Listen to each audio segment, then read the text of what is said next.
My grandfather, Harold C. Beck, attended the University of Pennsylvania and graduated with a degree in mechanical engineering in 1922. And his first job as a graduate of the University of Pennsylvania was with the Brown Instrument Company. He stayed there for several years selling pyrometers.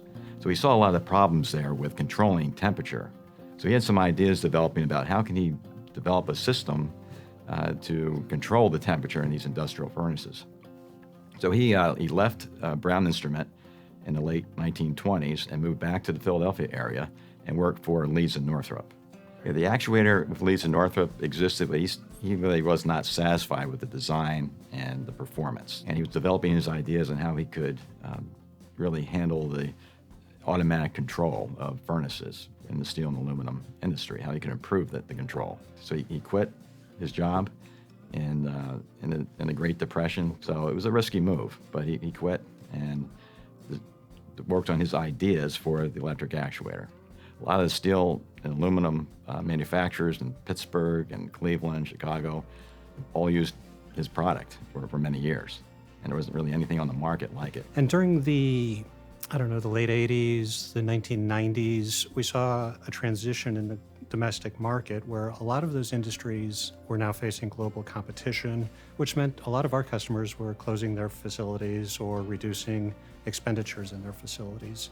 So as we evaluated where we needed to go as a company, what opportunities existed, and what threats we had because of a declining market, we really decided that the international markets offered us some opportunity. We weren't sure it was going to be the answer to our future growth, but we thought it was an avenue that we wanted to pursue. So in 2003, Bob Kreitzer agreed to lead the effort and develop our market in international.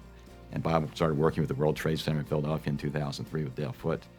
And that was a great partnership, and things really took off. When you looked at it, I mean, pragmatically, if we were going to grow, I mean, the international market was, I mean, when you, especially talking India and China, they were building facilities regularly. In my searching, I came across the World Trade Center, and they were running, I think it was a trade mission to Mexico. So I called and I got in touch with Dale Foote, and I asked him if he would be able to help us with this trade mission.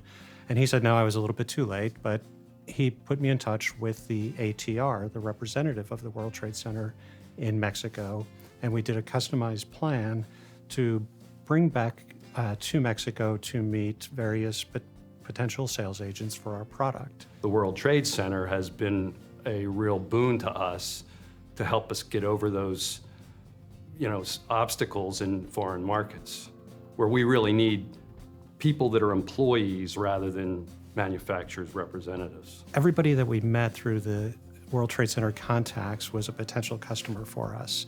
I was so impressed by what I was receiving. I realized that we had to actually become a paying member of the World Trade Center. We're a very integrated manufacturing company. Our motto has been to try to be as vertically integrated as possible. We build everything that goes into our actuator to the highest degree that we can. We try to do as much as we can. We try to maintain that engineering expertise and also the manufacturing abilities to do it. And it also helps us in times when supply chain woes are occurring all over the place. If we're in control of more of our supply chain or doing more here, it gives us a lot more leverage to be able to pull things in if we need to help customers out. The business became an ESOP in December of 2021, so we're now just in our 8th month operating as an employee-owned company. And it's actually a similar transaction to what I went through. My father sold it to me. It didn't require any of my money. It was a buy-sell agreement. We used the profits of the company. And I'm doing the same thing with the employees, the employee stock ownership plan. The employees don't have to put up any of their own money. It's based on the profits and the ability of the company to pay back the loan. Doug could have sold this company and walked away, but he didn't, and at risk to himself, because he knows what makes the company successful and has for many years, and that's the one way we can do it, because we can maintain our culture, we can maintain our competitive advantages, we can maintain manufacturing domestically, which is bucking the trend, and it's a great thing, and I'm really appreciative of that. I think one of the things that we've done in the international markets is we've been very persistent over the years, and we haven't allowed setbacks to sort of get in the way of what we think has been our goals and our objectives. We have new products that are on the horizon that address a huge market that we've never competed in, and that's segments of all the industries that we're already in, as well as water and wastewater. So I think the sky's the limit. The sky's the limit for what we're able to do and what we're able to accomplish.